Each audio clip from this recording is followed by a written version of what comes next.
When I was a principal, we were invited to a session on evidence-based. I wasn't too sure what exactly it was, so I did attend with my staff.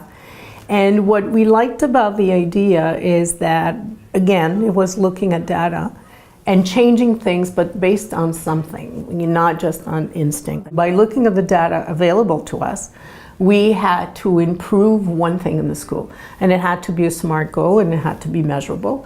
So what I liked about it is the fact that it wasn't led by me. If anything, the way we work our school success teams, it's led by the teachers, not by the principal.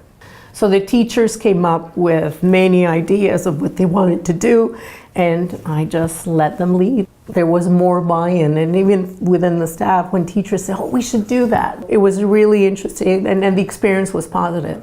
So when I became the Assistant Director of Educational Services, and evidence-based was presented to me, I knew that I wanted to continue it and be on board.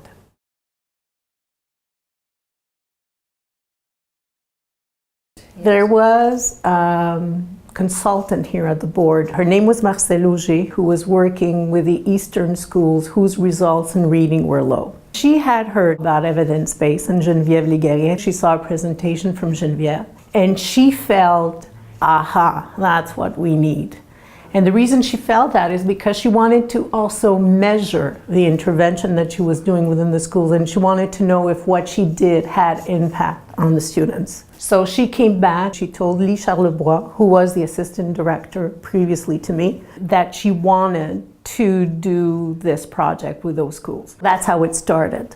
It was so successful, they really embraced it. They presented to the school about the approach. There was a leadership role on the part of the teachers who were in the data team. And after that, they decided, okay, we're going to do it board-wide.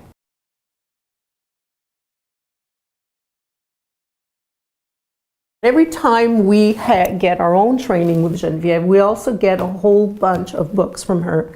And we always try to put that in our PD. So last year, with John Hattie and Visible Learning, we did PD on that, which for us was a good segue to the complementary services department, because we're talking about also emotional learning. I mean, we are planning for the future, so we need to look at data. We need to look what data tells us in order to know what to improve. I always felt that I have to be careful the way things are presented. But if you tie the workshop to something that is relevant to their daily lives, then they endorse it. The challenge too is having the teachers not perceive this as something that will add on to their lives, but actually something that might make their lives a little bit easier by looking at data. We don't just want to offer PD and then you leave, and then if you are lucky you have a chance to discuss.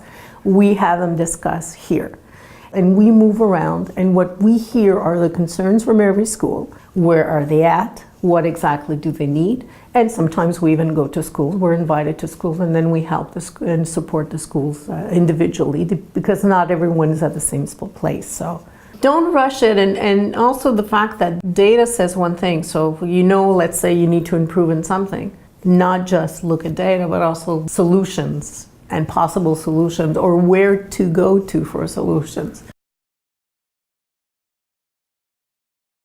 Our board has always been very good to provide us with all the data that we needed as far as results, anything we needed. Mario Mazzarelli, who's also on my school success team, is fabulous. You call him, you want to know running records of the past 5 years, and he'll find them for you. So data was never a problem to access it. We are working closely with SSD, complementary services, and when we do our PD for the school success teams, we offer data, not just academic, but other data. When we make decisions, we know we need to look at data. We don't just go, should we not? No, our data really guides our decision in what we do.